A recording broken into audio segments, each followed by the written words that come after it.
partout où vous nous suivez, soyez le bienvenu dans votre nouveau numéro de Genre et Volontariat. Nous étions très heureux la semaine passée de recevoir pour vous Patricia Ondem. Vraiment, nous avons parlé de la femme, nous avons parlé de l'apport de la femme pour l'avancement de la RDC. Vous nous suivez de partout, vous nous suivez sur Easy TV, BlueSat, vous nous suivez sur TNT et en clair, vous nous suivez aussi sur les réseaux sociaux. Soyez le bienvenu dans votre nouveau numéro du magazine Genre et Volontariat. Ce soir, nous allons parler du métier de la femme, ces métiers de la femme qui s'apparentent plus à l'homme. Nous avons vu des femmes pilotes, nous avons vu des femmes dans le sport, nous avons vu des femmes dans l'armée, mais nous avons aussi vu des femmes dans des métiers atypiques. C'est la raison pour laquelle nous allons parler d'une femme qui évolue dans le monde de la photographie, mais pas comme les autres. Je vais vous la présenter. Je salue Anastasie Lang, ou Lang, c'est ça? Langou. Langou. Voilà, Anastasie, nous vous saluons. Bonsoir. Meilleurs vœux. Merci, pareillement. Anastasie, ma première question d'abord, la plus basique. Pour toi, c'est qui une femme? Une femme congolaise? Déjà, j'ai un problème avec ça. J'ai un problème avec la définition qu'on a sur la femme dans notre société. Moi, je me considère comme homme, déjà avec un grand H. Homme, simplement, ça me va. Parce que quand je veux voir la définition qu'on donne à la femme, ça ne me correspond pas. Donc, je me considère comme une personne avec des capacités de faire tout ce que j'ai envie de faire. Donc, je suis une personne à part entière. Donc, juste ça, la définition. Donc, tu ne voudrais pas qu'on puisse te catégoriser ou bien te localiser dans une identification bien précise? Oui, oui, parce que quand je vois comment on identifie la femme dans notre société, je n'ai pas envie de ressembler à cette femme-là. Ou c'est une mère seulement, ou soit c'est une femme ménagère, ou c'est une femme qui... Donc, la femme est plurielle. Ou c'est une femme qui doit juste se limiter quelque part parce qu'elle est une femme. Et moi, je ne veux pas me limiter, donc je ne me considère pas comme notre société me voit. Donc je me considère comme homme avec un grand H. Comme homme, ça ne va pas prêter confusion. Homme avec un grand H, donc homme en général, je suis homme, j'ai mes capacités. D'accord. Penses-tu qu'aujourd'hui, dans cette ère, qu'on puisse parler qu'il y a carrément des métiers typiquement pour hommes et d'autres pour femmes? Je ne pense pas. Pourquoi? Pour moi, le cerveau n'a pas de sexe. Donc, chacun est libre d'exercer les métiers qui lui correspondent. La preuve en est aujourd'hui, on a les femmes qui font des métiers, soi-disant, entre guillemets, c'était uniquement pour les hommes. Donc, les femmes ont su démontrer qu'il n'y avait pas de métiers que pour des hommes, comme aussi les hommes ont su démarquer qu'il n'y avait pas de métiers que pour des femmes. Pour moi, le cerveau n'a pas de sexe. Si quelqu'un est libre, ils se sent à l'aise dans ce qu'il fait, peu importe que ça soit... je ne sais pas moi, conduire un avion, je ne sais pas moi quoi, être mécanicien, chauffeur taxi, je ne sais pas moi quoi. Donc, chacun est libre de faire ce qu'il veut. Au moment où il a les capacités de les faire, donc il est libre. Et alors, la place de la stigmatisation, quand on stigmatise, oui. Par exemple, vous avez une femme coiffeuse où il n'y a pas vraiment d'hommes qui viennent se faire coiffer chez eux. Vous avez une femme, par exemple, photographe, où il n'y a pas vraiment des clients hommes qui viennent. Qu'est-ce que tu dis par rapport à la stigmatisation? Elle est fondée ou bien c'est juste une peur qui est mal placée? Déjà, ce n'est pas seulement les hommes qui ne vont pas venir, même les femmes ne viendront pas. Parce que déjà, les femmes diront que c'est une femme. Déjà, les femmes eux-mêmes ne donnent pas la chance aux femmes. Donc, les femmes eux-mêmes disent que c'est l'homme qui fait mieux à tel boulot, donc pourquoi gérer chez une femme? C'est mieux que je pars chez une femme. Donc, déjà, les femmes eux-mêmes ne se donnent pas la chance entre eux-mêmes. Donc, c'est pour cela qu'il y a les hommes aujourd'hui, ils sont majoritaires dans toutes les différentes... administration, dans le gouvernement. Donc, il n'y a que les hommes qui dominent parce que les femmes eux-mêmes ne se donnent pas cette chance-là. Si vous nous prenez de cours dans ce programme Genre et Volontariat diffusé ce mercredi sur Kin 24 Télévision, nous recevons pour vous Anastasie, une jeune femme pétrie de talent. Elle est dans le domaine de la photographie. Dans l'art visuel. Voilà, tu appelles la photo, la vidéo, donc tout ce qui est visuel, je suis dedans. J'expérimente tout ce qui est visuel. Maintenant, je suis plus connue en tant que photographe, donc ça va. On va entrer dans son intimité professionnelle pour en savoir plus. Qu'est-ce qui t'a attiré vers l'art visuel, photo, vidéo? Qu'est-ce qui t'a attiré? Tu pouvais faire plein de trucs correspondant à la femme, coiffure, esthétique. Ok. Déjà, j'ai fait des études de droit. Encore de mieux en mieux. J'étais censée être juriste. Un jour, je suis tombée sur l'appareil photo et j'étais séduite. Et j'ai dit, je vais apprendre la photographie. Et malheureusement, pour moi, c'est un métier où les hommes sont majoritaires. Donc, je suis partie vers les hommes. Aucun d'eux n'a voulu m'apprendre. Déjà parce que j'étais une femme, parce que déjà que j'étais une femme, je ne pouvais pas être photographe. Et déjà parce que j'étais une femme, pour eux, je n'avais pas la capacité de juste de faire de formation comme ça et puis à comprendre en fait. Parce que ce n'était pas un métier, je suis partie à l'université. Donc je l'ai appris. Tu as appris sur le tas. Sur Internet, sur des cours en ligne. Donc je l'ai appris par moi-même. Donc quand je partais vers ces aînés-là ou bien par ces amis qui faisaient déjà de la photographie, personne n'a voulu me considérer, personne n'a voulu m'écouter, personne ne m'a donné la chance. Et ça ne m'a pas découragée parce que je savais que j'avais des capacités en moi, que je pouvais arriver même sans eux. Donc c'est comme ça que c'est beau, arriver sans eux. C'est comme ça que je me suis retrouvée dedans parce que j'avais cette volonté et puis leur refus ne m'a pas découragée parce que je savais ce que je voulais. Donc c'est un peu ça. Mais comment, qu'est-ce qui t'a attiré? Toi qui faisais déjà le droit, je pense, c'était où? À l'Université de Kinshasa, à l'UPC? Je suis graduée en droit. Oui. Et carrément, tu dis clic, clac, le droit dans la valise, moi je choisis mon chemin. J'ai découragé tout le monde, mon père, ma mère, tout le monde ne comprenait pas. Je vois un peu leur tête, hein. Déjà, on paye la tout photo. ça. Qu'est-ce qui t'a attiré? C'était quoi? Quel est l'incident déclencheur pour la famille, pour cette mauvaise blague pour eux? Je te jure. Parce que rien n'est prémédité, ça. Rien dans ma famille, personne n'est photographe, rien. Et un jour, je me sens à l'aise, je me dis non, je sens un truc en moi. Et ces trucs-là, je peux que les exercer dans ces métiers-là. Puis le droit, c'est bien beau, mais je ne me sentirais pas vraiment moi dans ça. Tu ne vas pas bien t'exprimer. Puis voilà. Et la photographie me permet de dire des choses que j'ai toujours voulu dire, avec toute simplicité. Donc c'est pour cela que je suis dans ça. Je suis tombée amoureuse de ça. Et j'ai fait beaucoup d'efforts pour arriver où je suis aujourd'hui. C'est une longue histoire d'amour. Donc. Avec la photo, bien sûr. Oui, avec la photo. Mais le premier pas, c'était quoi? Les premiers pas, je vous ai dit tout à l'heure, je suis allée voir les gens qui étaient dans les métiers, personne n'a voulu m'apprendre. Par rapport à tes œuvres?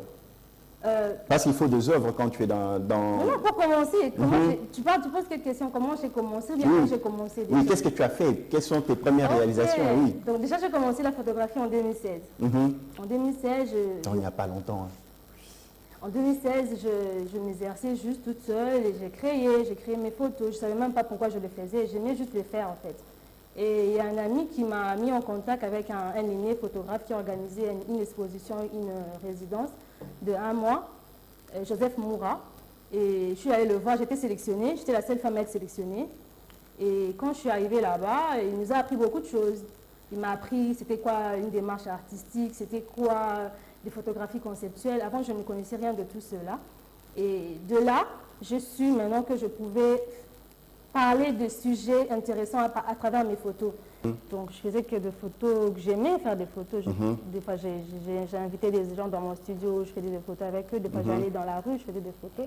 Et je suis tombée sur le concours en question, non, l'appel en question. J'étais retenue pour une exposition et un atelier.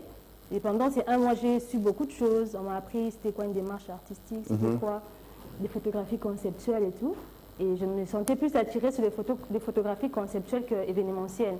Donc je suis allée vers là. Et malheureusement, le projet n'avait pas abouti. On n'a pas fait grand-chose, on n'est pas allé à l'exposition. Mais j'ai appris beaucoup de choses grâce à ces messieurs-là.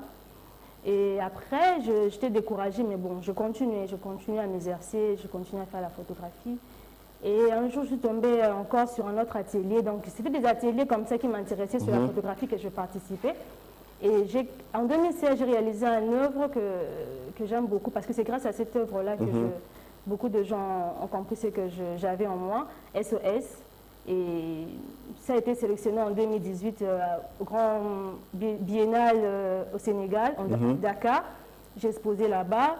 Et en 2018, j'ai gagné les concours Artembo. J'étais la seule femme toujours. J'ai gagné les premiers prix. Ok. Artembo. Et donc depuis 2018 jusqu'à aujourd'hui, ma carrière professionnelle a décollé en 2018. Donc je vais en expo là-bas, dans plusieurs pays d'Afrique et en Europe aussi. Donc, très chers téléspectateurs, vous êtes dans votre magazine Genre et Volontariat. Nous sommes très heureux de vous savoir nombreux en train de suivre nos programmes. Ce soir, nous recevons Anastasie, qui œuvre dans, on peut appeler art visuel. Hein? Art visuel, domaine de prédilection, plus la photo avec son appareil que vous êtes en train de voir. Nous parlons de ces métiers que l'on dit typiquement d'hommes, mais exercés par la femme. Vous l'avez entendu, elle a commencé ses études universitaires en droit. Elle s'arrête en G3. Graduée en droit. Voilà. Et pour entamer contre vents et marées une discipline inconnue, venue un peu de Mars, et la voilà. Mais ma question est celle-ci. Lorsqu'on est du genre féminin et que l'on veut exercer un métier, est-ce que le genre ne compte pas en termes de survie, qualité de vie, en termes d'intégration sociale? Est-ce que ça ne compte pas? Je ne pense pas. Parce qu'il y a des femmes militaires aussi, non? Qui vont dans les combats et tout. Il y a des femmes qui font vraiment tout, quoi. Je pense pas. C'est juste que la société, dès le départ, a voulu limiter la femme. Donc, a dit, la femme, toi, ton travail, c'est ça, reste là, au fait. Il ne faut pas embrouiller les hommes. Je pense que c'est ça le problème. Mais tout le monde peut faire tout ce qu'il veut pour moi. C'est la société juste qui a voulu rendre la femme faible devant l'homme. C'est pas elle-même d'abord la femme qui a voulu se rendre. Non, c'est la société qui a renvoyé les miroirs. Et la femme, elle s'est regardée dans ces miroirs-là. Parce que la femme veut ressembler à sa maman. Mais quelle maman? C'est la femme toujours qu'on est en train de parler. Donc, la société a renvoyé un miroir à la femme et la femme, elle commence à s'admirer avec l'image qu'on l'a mis devant elle. Et je pense pas que cette femme, elle doit juste se limiter là. Elle peut faire mieux que ça. Donc, c'est pour ça que tu vois, aujourd'hui, il y a des femmes qui se réveillent. Il y a plusieurs femmes dans plusieurs domaines considérés masculines. Donc, c'est un peu ça. Est-ce que c'est facile de vivre de ces métiers? C'est vrai que les métiers classiques, c'est déjà difficile par rapport à la conjoncture d'en vivre, d'être payé décemment. Mais quand tu prends la photo, on te pose la question, qui te paye? Comment tu te payes? Est-ce que c'est facile? Déjà, pour nous autres qui ne faisons pas la photographie événementielle, donc des photos où il y a un client qui t'appelle pour un événement, au mariage, moi je ne suis pas dans ça. Moi je suis dans une démarche artistique, donc je suis artiste photographe. Ça devient encore plus compliqué. Ça devient plus compliqué parce que tu dois vendre tes œuvres, tu dois exposer, on doit t'inviter dans des expositions. Est-ce qu'on a cette culture-là même? Parce que vos produits sont plus consommés par les étrangers. Oui, les expatriés, donc c'est pas facile. Mais quand on aime quelque chose, c'est l'amour du métier déjà. Et puis quand on a quelque chose en nous, et puis quand tu fais des œuvres qui parlent aux gens, ils arrivent à acheter. Moi, je vois quelqu'un dépenser de l'argent, je regarde, ok, donc c'est que je fais quelque chose qui attire. Donc, c'est pas facile, mais comme on dit au Congo, déjà, les artistes ne sont pas considérés.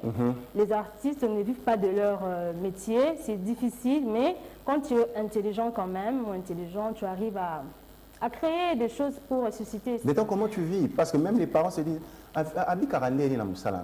moi, je dirais, peut-être j'ai une grâce, ou bien je ne sais pas, mais j'arrive à vivre. Je vis que de ça, je suis que photographe, je ne fais rien d'autre. Et je vis de ça. Parce que je mets peut-être du sérieux dans mon travail, je ne sais pas, ou bien parce je sais ce que je veux, en fait. Et j'ai mon travail, je vais proposer, ou bien on vient me chercher pour exposer peut-être à l'Institut français, on me paye mon cachet et j'expose. Donc, c'est un peu ça. On sent de l'intellectualisme, on sent une démarche managériale dans ce que tu dis. Est-ce que faut-il inculquer, parce que l'UNESCO, l'UNICEF, plusieurs organismes des Nations Unies invitent les nations, les pays, qui aient un programme spécifique déjà depuis l'école primaire, secondaire, pour inciter la jeune fille et la jeune femme à entamer des métiers plus exercés par les hommes. Et puis, dans le cadre de rendre genré certains domaines, qui est plus l'apport de la femme. Est-ce que les parents doivent déjà changer leur mentalité, permettez-moi de le dire, par rapport à la formation de la femme, que la formation de la femme ne soit plus cette formation classique comme d'antan, mais que certaines perspectives ou filières soient ouvertes comme la vôtre? Est-ce qu'on ne doit pas faire une politique pareille, par exemple? Déjà, moi, quand je discute souvent avec des amis, je dis on doit réformer l'éducation. Parce que nous donne toujours l'éducation depuis l'époque coloniale. On se dit on est un pays indépendant, mais on continue avec un système vraiment qui date de longtemps. Déjà, pour moi, l'entrepreneuriat, comme aux États-Unis, déjà dès le bas âge, un enfant commence à avoir, soit elle fait ses jus, je ne sais pas moi, elle fait un truc, même si ce n'est pas bon, mais les gens achètent pour l'encourager d'aller loin, de créer en fait. Nous, nos enfants, ils vont à l'école, c'est juste pour étudier, ils sont plus dans la théorie, il n'y a pas de pratique, il n'y a rien pour inciter un enfant d'avoir déjà cet esprit-là d'entreprendre quelque chose. Moi, je me dis, on doit réformer l'éducation. On doit mettre à jour des choses qui sont à l'actualité, comme ajouter d'autres cours, ajouter d'autres professions, comme le cours de la photographie, où tu vas le trouver? il n'y a pas, peut-être à l'académie, je vois cette année, ils peuvent inclure ça, mais ça n'existe pas encore. Donc il y a seulement soit c'est le droit, soit c'est l'économie. Donc il n'y a que 3 ou 4 filières qui sont vraiment actives dans notre pays. Or on peut associer plusieurs filières qui peuvent aider les jeunes à avoir autrement la vie. Ce n'est pas que le droit, ce n'est pas que l'économie, il y a beaucoup d'autres choses à apprendre, moi je me dis. Est-ce que tu vas souvent aussi dans des écoles pour sensibiliser? Oui, moi je participe dans beaucoup d'œuvres caritatives, dans des écoles, j'y vais. Je forme même des jeunes filles défavorisées, donc des jeunes filles qui n'ont même plus... Donc ils ne savent même pas pourquoi ils sont sur Terre. Des jeunes filles qui ne savent même pas leur utilité, pourquoi ils sont là, elles ne savent pas. Et moi et une amie, ma voisine, nous organisons des formations comme ça, où on soutient les jeunes filles. On leur apprend les métiers de la photographie, de montage, vidéo, parce qu'on a tendance à renvoyer toutes ces femmes-là, des filles mères, on les renvoie toutes dans l'esthétique, soit dans la couture. On a l'impression, si tu ne mets rien dans ta vie, au moins on te donne la chance d'apprendre la couture, comme si c'était ça le seul métier que les filles mères et les filles qui n'ont pas d'argent devaient faire. Or qu'il y a plusieurs métiers, il y a plusieurs centres qui doivent s'ouvrir pour d'autres médiums encore. Il n'y a pas que ça comme... chance qu'on va donner aux filles mères de faire que la couture, de faire que la photographie, l'esthétique. Donc c'est un peu ça. Nous avançons. Maintenant, nous allons découvrir avec les téléspectateurs. Hein. Tu nous dis que toi, tu n'es pas dans la photo événementielle, tu es dans la photo en tant qu'art. Je suis artiste photographe. C'est quoi d'abord la différence? Parce que moi, j'utilise cet appareil pour véhiculer un message. Et les autres, ils l'utilisent peut-être pour juste survivre, genre avoir quelque chose à manger. Genre, il a que son appareil, quand il y a un événement, on l'invite, il fait les photos, et puis il donne les photos aux clients, c'est fini. Mais moi, s'il n'y a pas de clients, qu'il n'y ait pas de clients, qu'il n'y ait personne pour regarder mes photos, je veux continuer à les faire parce que c'est moi, en fait, c'est mon âme qui part à travers cet objet, qui n'est rien d'autre, un support qui me permet de faire passer mon message. Par exemple, tes messages portent sur quelle thématique souvent? Ouais, dans mes œuvres, je questionne, parce que je n'ai pas de réponse, hein, je questionne la mobilité humaine, je questionne l'aliénation africaine, je questionne les questions liées au genre et la marginalisation de la femme. Ce sont ces genres de questions, je me vois dedans moi-même en tant que femme, je m'identifie à ces problèmes-là et je parle de ça dans mon travail, la mobilité humaine, parce que je suis jeune et je me sens peut-être constamment dérangée quand je dois me déplacer. Et je parle de réalités actuelles, en fait. Donc là, tu arrives, tu vois quelque chose qui te parle, tac, photo. Non, des fois, je fais une année, je ne fais pas de photos. Alors? Mon appareil, c'est toi qui m'as... Je fais sortir pour toi, c'est dans mon sac, c'est... Quand je n'ai pas d'inspiration, je ne travaille pas. Ok, quand tu n'as pas d'inspiration, donc si tu n'as pas d'inspiration, par exemple une année, tu ne fais rien. Je ne fais rien. J'observe, j'écris, j'observe, j'écris. Je lis, j'observe, j'écris, j'observe, je lis, je voyage, donc je fais ça. Et puis peut-être l'ensemble de toutes ces choses-là vont me permettre d'avoir quelque chose après. Mais ce n'est pas un métier facile, hein? Ah oui, ça demande... il faut beaucoup réfléchir, il faut beaucoup lire, il faut beaucoup écouter, il faut beaucoup regarder. C'est la raison pour laquelle tu alternes ou tu associes avec d'autres domaines, par exemple montage vidéo. Quand je dis montage vidéo, je fais des vidéos d'art. Vidéo art, donc je fais des vidéos artistiques. C'est différent. Donc... Ça aussi, ça doit aussi venir de l'inspiration. Bien sûr, même avec ça. D'ailleurs, je fais plus de photos que de vidéos parce que c'est difficile de faire plus de vidéos parce que je n'ai pas trop d'inspiration pour des vidéos. Donc, Et comment on trouve cette inspiration? Que faire? Déjà, moi, je stérilisé mes émotions dans mes photos. En même temps, il y a des sujets de vie, comme l'actualité, l'immigration, ou violence faite à la femme, ou des situations d'un voisin ou d'une voisine peut m'inspirer. Donc, il y a plusieurs façons. L'inspiration n'est pas précise. Donc, ça dépend, ça joue dans plusieurs facteurs, en fait. Par exemple, dans tout ce qu'on doit relever comme violence faite à la femme, par exemple, il y a une question directe que je veux te poser. Est-ce qu'il est possible, par exemple, par rapport à l'art, de lutter contre les violences conjugales, violences physiques, violences psychologiques? Bien sûr, c'est possible. Genre, pour faire des photos pour dénoncer ou... Oui, dénoncer, par exemple. Bien sûr, il y a beaucoup d'artistes qui les font. Moi aussi, je fais des photos comme ça, où je mets la femme brisée, la femme détruite, où je fais une mise en scène pour montrer cette femme-là qui est détruite, je la ligote, ou je fais des choses qui vont montrer que cette femme n'est pas heureuse. Et j'ai fait une mise en scène et je prends en photo et je les expose un peu partout dans le monde. On va aller graduellement. Pour toi, comment tu définis la violence faite à la femme et à la jeune fille? De définir comment. Comment tu ressens ça? Par exemple, tu vois une image, on te montre, non, telle fille a été tabassée par son fiancé, telle fille a été harcelée au bureau. Comment toi tu ressens ça en tant que femme, en tant qu'artiste? Il n'y a même pas de mots sur ça. C'est inhumain, c'est invivable. Mais je ne sais pas pourquoi les femmes tolèrent ça. Il y a des femmes qui arrivent à dénoncer après plusieurs années de souffrance. Il y a d'autres femmes qui meurent dans ça aussi. Donc, parce qu'il y a toujours...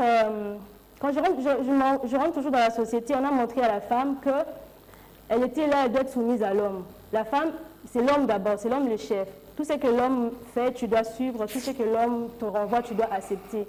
Et même, il y a des femmes qui arrivent à parler de ça dans leur famille. Même leur propre maman leur dit de rester calmement dans le mariage.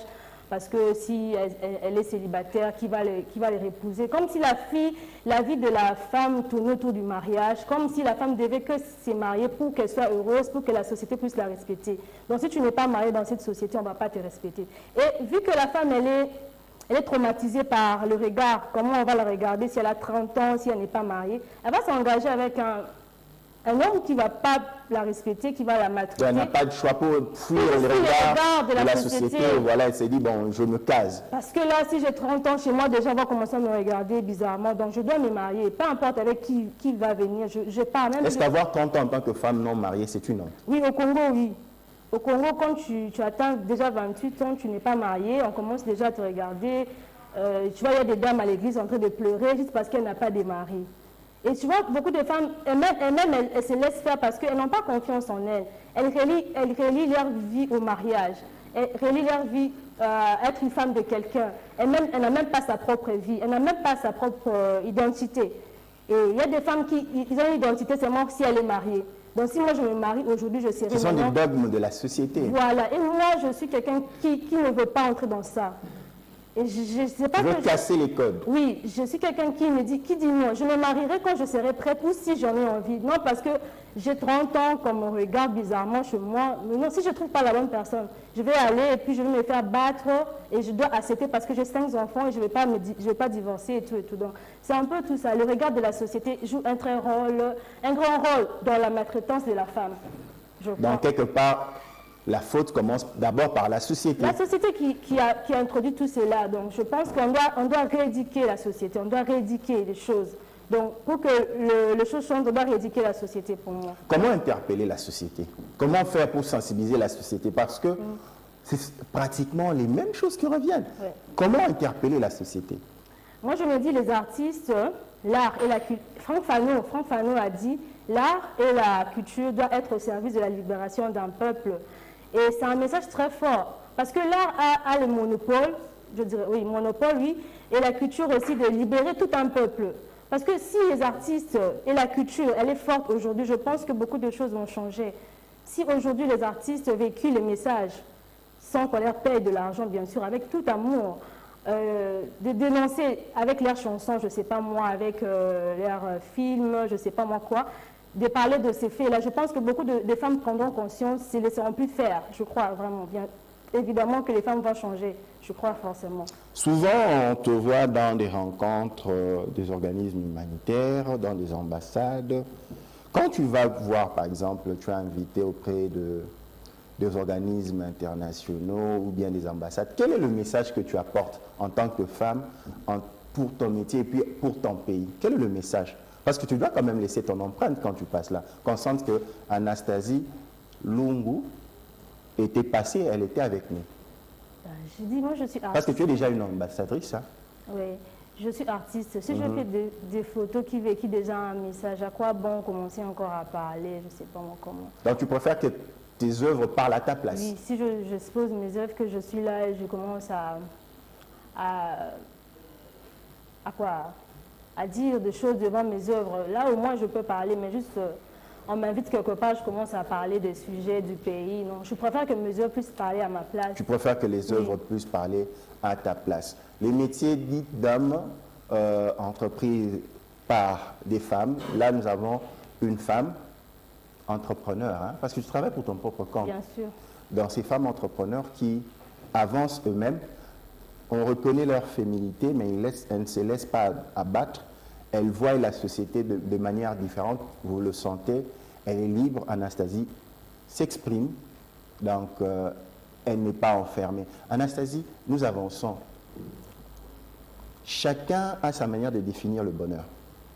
Parce que le bonheur ne réside pas à l'argent, le bonheur ne réside pas au matériel, le bonheur ne réside pas par la classification sociale, mais chacun a sa manière de définir le bonheur. Pour toi, le bonheur, c'est quoi?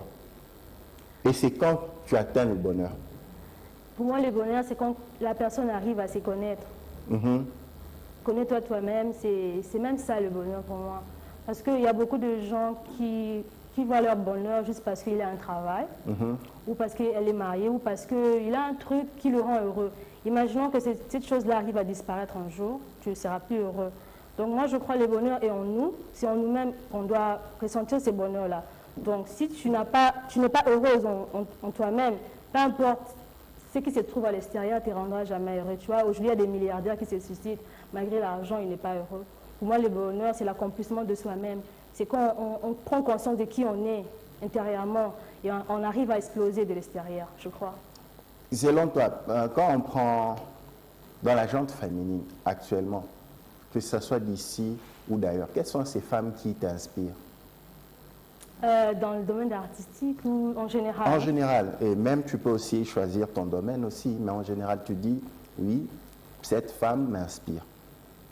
Il y a Oprah. Oui. Il y a Jennifer Lopez, il y a, dans mon domaine, il y a Chomali, il y a Michelle Majema. Il y a plusieurs dames qui m'inspirent. Maintenant, ma question est celle-ci, une question directe. Pourquoi ces femmes ou ces personnes que tu as énumérées t'inspirent? Parce qu'elles ont su faire sortir un truc qui était en eux. Elles ont su être vraies, en fait, être elles-mêmes. Elles ont su montrer à la planète tout entière qu'elles pouvaient être elles et être acceptées telles qu'elles étaient, en fait. Comme Oprah, elle a un vécu vraiment extraordinaire. Elle a su se démarquer malgré qu'il y avait des hommes, malgré qu'il y avait des blocages, malgré qu'il y avait des choses qui devaient la faire tomber. Mais elle a su se relever à chaque fois. Et c'est une dame que j'aimerais ressembler un jour parce qu'elle m'inspire beaucoup. Elle t'inspire beaucoup. Oui. On revient en RDC. Quelles sont les femmes qui t'inspirent, par exemple? En RDC, bon. Pas facile, hein? Oui, pas facile. Oui, mais bon, il y a des dames. Il y a des dames, forcément, qui font des choses. Oui, il y a des dames. Maintenant, lorsque, par exemple, les femmes congolaises se plaignent, la majorité, en disant que si nous ne sommes pas ceci, c'est parce que l'homme freine. Si nous n'avançons pas, c'est parce que l'homme met ce qu'on appelle des coques en jambes. Est-ce que ce langage, pour toi, passe? Non. Ce langage passe. Parce qu'il y a des ligues de femmes, des regroupements de femmes, mais il y a une certaine dualité. Alors moi, je me dis, ça ne passe pas à 100% parce que moi, je me dis, le pouvoir, ça s'arrache, non? On ne demande pas. Pourquoi tout le temps pleurnicher? Pourquoi pas aller vers ces choses-là qui vous dérangent? Pourquoi pas aller changer ces choses-là? Jamais quelqu'un va venir t'aider à, je sais pas moi, à changer ta vie. C'est toi-même qui dois changer ta vie. Donc je me dis, ces femmes-là, peut-être elles disent comme ça, mais peut-être elles ne savent, c'est pas ce qu'elles veulent dire. Mais juste moi, je me dis, la femme, il y a des femmes qui font erreur. Pour eux, c'est écarter l'homme. Pour l'émancipation de la femme, c'est écarter l'homme. Donc, on doit tous être ensemble pour avancer parce qu'il y a des hommes féministes aussi dans le monde. Je me dis, c'est pas en pleurnichant qu'on arrive à quelque chose, mais c'est en arrachant, c'est en se combattant jour et nuit pour avoir ces choses-là. Donc, c'est un peu ça. Dans la démarcation de la femme, par exemple, pour des métiers, n'importe quel métier commence d'abord par sa découverte à elle-même. Qu'elle sache ce qu'elle veut, ce qu'elle est, et puis qu'elle sache ce qu'elle veut. Oui. Ça, ce sont les deux éléments. Et la troisième ou le troisième élément, c'est donner les moyens pour y arriver. Oui. Parce que j'ai aimé quelque part, tu as dit que je suis allé pour que l'on m'apprenne, mais j'ai appris sans eux. Je suis allé pour qu'ils m'aident, mais j'ai avancé sans eux. Donc, dans la vie de foi, la femme doit savoir se démarquer sans les autres. Oui. Est-ce que tu peux nous en dire plus? Mais oui, parce que peu importe, si toi-même, on dit aide-toi, le ciel t'aidera. Donc, tu dois toi-même te donner les capacités et l'effort et la volonté d'arriver à tes fins. Sinon, personne ne va t'aider. Il y a beaucoup de gens qui sont là, ils se plaignent, oh non, je n'ai pas ça, je n'ai pas ceci, mais ils ne se battent pas pour l'avoir. Ils attendent Dieu faire quelque chose. Ils vont à l'église crier, pleurer Dieu. Ok, Dieu est là, Dieu a déjà tout donné. Tout est en toi, donc c'est à toi de faire ressortir juste ce qui est en toi. En ayant confiance en toi, c'est juste ça. Maintenant, on va parler du legacy, partage. Hein? Qu'est-ce que tu as envie à partager à la jeunesse? C'est vrai que tu es toi-même jeune, mais à ceux qui ne savent pas le repère, tu étais à l'UPC, qu'on se le dit quelque part, tu te sentais comme si tu perdais ton temps. Hein? Non. Non, hein, tu ne l'as pas perdu. Je n'ai pas perdu mon temps. J'ai appris beaucoup de choses aujourd'hui dans le droit, parce qu'il y a beaucoup des artistes qui ne connaissent même pas faire un contrat. Il y a beaucoup des artistes qui ne connaissent même pas leurs droits. Moi, vu que j'ai déjà la connaissance dans ces domaines-là, je ne peux jamais aller travailler avec quelqu'un comme ça sans faire un contrat, sans faire, tu vois, sans connaître mes droits. Donc, le droit, j'ai pas laissé, je suis juriste de formation, donc le droit m'accompagne dans mon métier, parce que dans mon métier, je dénonce des choses que je voulais dénoncer en droit. Je voulais être avocate. Je voulais faire les prodéos, donc aider des gens gratuitement. Et dans mes photos, j'arrive à dénoncer des choses, à parler de la violence de la femme. C'est pour moi, c'est toutes mes études de droit qui m'accompagnent, donc je n'ai pas perdu mon temps. Maintenant, qu'est-ce que tu peux partager aux jeunes qui nous suivent maintenant? Que ce soit jeunes comme hommes ou femmes. Croire en soi, c'est la clé de chaque chose. Quand tu crois en toi, tu ne dépends pas des autres, tu n'attends plus rien des autres. Tu avances. Avec toute confiance, c'est tout ce que je peux leur dire, de trouver quelque chose qui leur fait ressentir qu'ils sont utiles, quelque chose de positif qui te fait ressentir que tu as de la valeur sur terre. Ça peut être ton travail, ça peut être quelque chose, je ne sais pas moi, un métier que tu as en toi, que tu peux exploiter, qui te fait ressentir que tu es extraordinaire. Tu peux t'appuyer sur ça pour continuer ta vie, donc c'est un peu ça. La place de l'échec. On a remarqué que quand la femme échoue, par exemple, elle s'est casée avec un homme, qu'il a fait des enfants, on l'a laissé, elle a tenté des expériences qui n'ont pas marché. Quelle est la place de l'échec dans la femme? Est-ce que l'échec apprend? L'échec permet de mûrir? Moi, je connais beaucoup des artistes, femmes qui ont arrêté parce que leur mari les a dit d'arrêter. La femme attend beaucoup plus l'homme attend beaucoup plus de la femme plutôt. Elle demande beaucoup à la femme d'arrêter ceci pour lui, d'arrêter cela pour lui, de fuir même sa famille, de laisser beaucoup de choses que l'homme ne pourrait même pas faire pour la femme. Mais moi, je dirais aux femmes d'être fortes, de ne pas toujours accepter tout ce que l'homme te dit. Tu peux être mère, mais tu continues ton métier d'artiste et tout. Donc, c'est pas pour autant, quand tu te maries, tu dois tout arrêter parce qu'il y a l'homme qui doit t'entreprendre. C'est pour cela, aujourd'hui, les femmes demandent l'émancipation. Mais elles-mêmes, en soi, elles ne veulent pas s'émanciper de toutes ces choses-là. Je dirais à la femme d'être forte, de supporter beaucoup de regards autour d'elle pour avancer. Parce qu'il y a même la famille qui te décourage. Il y a même beaucoup de gens, quand tu essaies d'aller à l'encontre de ce que la société a déjà établi, donc je dirais à la femme de se surpasser, c'est tout. Il y a un élément important, tu as dit, même la femme n'adhère pas au processus de réussite de la femme. Pourquoi cela? Vous êtes du même sexe, vous êtes du même genre. Vous avez, vous avez presque les mêmes problèmes. Mais parce que cette femme-là a été éduquée par la même société. Donc la femme, on l'a dit que c'est l'homme qui est ça, c'est l'homme qui est meilleur, c'est l'homme qui est excellent. Donc quand on doit travailler, si c'est une femme qui est en face de moi, déjà moi-même, je n'ai pas confiance en moi. C'est difficile que je puisse croire à quelqu'un d'autre, c'est clair. Donc pour croire à quelqu'un, il faut toi-même déjà croire en toi. Donc je me dis, cette femme-là, elles-mêmes, elles n'ont pas confiance en elle à 100%. Et puis il y a des femmes, quand elles réussissent, elles ne veulent pas que les autres puissent réussir parce qu'elles se disent, si cette femme réussit, moi on peut me virer, on peut me mettre à côté parce qu'elles se disent que la femme est mon ennemi. Or que les femmes doivent arriver à collaborer ensemble, à se soutenir. Il t'est déjà arrivé de faire face à des femmes qui n'avaient pas absolument confiance en toi? Bien sûr, chaque jour on tombe dessus, chaque jour on tombe dessus. Et moi je me dis, on doit rééduquer la société. C'est nos enfants, les enfants qui ont 5 ans, 6 ans, 3 ans qu'on doit rééduquer. Parce que nous autres, déjà, peut-être, on nous a formatés déjà de la même façon. Mais si la jeunesse, on le rééduque, on montre dans nos écoles que toi, tu es l'homme, tu es la femme, tu as la même capacité de réussir. Toi, tu es une femme, tu as la même capacité de réussir que l'homme.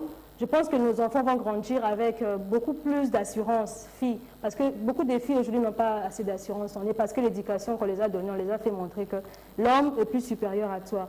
Donc si on rééduque la société, nos jeunes enfants, je pense que les choses vont changer. Les choses vont changer. Oui. Nous prenons le dernier virage de notre entretien, à peu près une dizaine de minutes ou moins que ça. Anastasie, parlons des bases. Hein. Est-ce que qui veut être Anastasie, qui peut? Ou il faut nécessairement passer par l'apprentissage? La place de l'apprentissage. Quelle est la place de l'apprentissage dans ce que tu fais? Moi, je peux dire qu'il y a des universités aujourd'hui, mais il n'y a pas assez de centres de formation. Moi, je me dis, on n'est pas censé juste faire 5 ans d'études pour être la personne qu'on veut être. Ça, c'est bien dit. Parce que tout le monde ne peut pas travailler dans des bureaux. Il y a des hommes de terrain. Donc, on doit privilégier des centres de formation. On doit créer plusieurs centres pour qu'au bout de 6 mois, une année, quelqu'un apprend un métier qu'il aime. En fait, on nous a éduqués, on nous a dit que c'était les bureaux. On a une éducation coloniale. Donc, on nous a dit qu'on devait être au bureau pour être respecté. Tu devais t'habiller en veste pour être respecté. On nous a même fait passer des tests pour arriver à porter ces vestes ici quand on était colonisés. Donc, pour dire qu'on nous a tellement... C'est dans nos gènes, en fait. L'homme noir, il est vraiment traumatisé dans ses gènes parce que nos ancêtres, on nous a traumatisés, on les a frappés pour arriver à porter les vestes qu'ils ont portées. Je me dis, c'est dans nos gènes. Les gens ont peur de l'inconnu, les gens ont peur de la vie. On a plus peur que de gagner, on a plus peur de l'échec que de la réussite. Et c'est un problème. Moi, je me dis, on peut être ce qu'on veut, peu importe que tu finisses la 6e, la 3e. On voit aux États-Unis, il y a des gens qui arrivent à faire de grandes choses qui n'ont pas été dans les bancs des écoles, qui n'ont pas fait l'université. On peut avoir la base 6e humanité et après on peut passer à 2 ou 3 formations à côté et réussir sa vie et entreprendre quelque chose. Je me dis c'est ça aussi. Anastasie, perspective d'avenir. Tu te vois où vers la fin de l'année, en 3 ans? Ou bien c'est au gré de vagues, au gré de vent, tu te dis non, je me laisse à l'inconnu? Non, je me laisse tout en inconnu parce que j'ai déjà tout prévu. Je crois que cette année, je vais pas mal voyager. J'ai déjà des bookings de mes expositions à Kigali, au Marrakech, si tout va bien au Cameroun. Donc, on avance et mon souhait dans 5 ans, c'est d'avoir un grand centre d'art où je peux former des jeunes filles comme moi qui veulent faire ces métiers comme moi, où je peux former des jeunes garçons qui veulent apprendre aussi ces métiers, où on peut aider la jeunesse à exploser quoi, et à donner des cours de développement personnel à tout le monde. Parce que pour moi, le cours de développement personnel, c'est la base. On nous apprend beaucoup de choses pour rien, mais si on s'attardait un peu au cours de développement personnel, je pense que beaucoup de choses vont changer. Même dans les églises, on doit mettre ces cours de développement personnel. Parce que le pasteur, il est là, il enseigne le cours de développement personnel à ses fidèles. L'Africain est très croyant. Quelle est la place de la foi, surtout pour la femme? Parce que tu l'as dit, les femmes sont dans les églises. Est-ce qu'il faut qu'on puisse canaliser cela?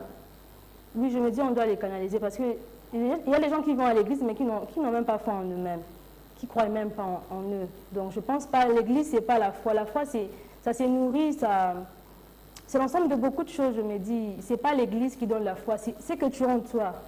Ton espérance de vie, c'est que tu côtoies, c'est que tu penses de toi-même. Je me dis on doit vraiment structurer les choses.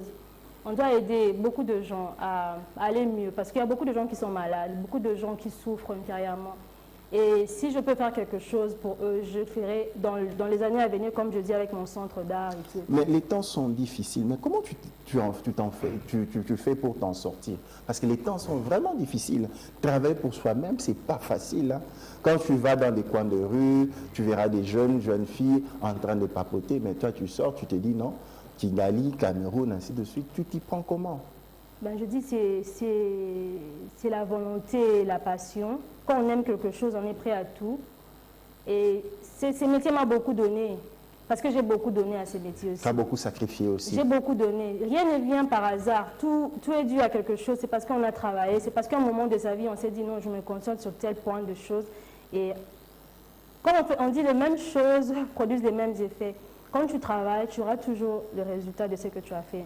On sème, on récolte que ce que l'on sème. Donc, Il faut beaucoup travailler. Il y a beaucoup de, je te jure, il y a beaucoup de filles qui ne savent pas ce qu'elles veulent dans la vie. Il y a beaucoup de nos sœurs qui ne savent même pas ce qu'elles sont. Elles sont là juste, elles vont à l'église, elles ne savent même pas pourquoi elles vont à l'église, ou bien elles ne font rien de leur vie. Elles vont à l'université, c'est pour parler, c'est pour boire, c'est pour sortir. Elles ne savent même pas ce qu'elles doivent faire de leur vie. Donc il faut qu'on les aide, il faut des encadrements, il faut véhiculer avec l'art, véhiculer ça dans l'art, dans le théâtre, véhiculer ça, véhiculer le développement personnel. Donc c'est très important. La grandeur d'une personne n'est pas fonction du temps, mais c'est de sa volonté. Oui. Anastasie, qu'est-ce que nous pouvons retenir de votre passage dans ce numéro de Genre et Volontariat? Nous savons que vous allez revenir. Ben, retenir, comment ça? Un mot de la fin. Un mot de la fin, parce que je vais revenir encore un mot de la fin. Donc, j'étais contente. Merci beaucoup de m'avoir donné cette occasion et j'espère revenir bientôt. Et donc, c'est ça. Très chers téléspectateurs, vous nous avez suivis sur Genre et Volontariat ce mercredi à 20h sur Kin 24 Télévision. Nous avons reçu pour vous une femme qui a parlé avec son cœur. Il faut s'appliquer. La femme doit s'exprimer. Faut agir. Agir. Et je dédie cette émission à tous les jeunes qui m'ont suivi à partir de la cité Salongo, à Lemba, et tous ces jeunes qui veulent s'en sortir d'ici ou d'ailleurs. Rediffusion le vendredi à 13h30 sur Kin 24 et suivez-nous à volonté sur les plateformes numériques liées à ce programme. Anastasie, un grand merci. Merci à toi aussi. Très chers téléspectateurs, un grand merci. Que Dieu vous bénisse.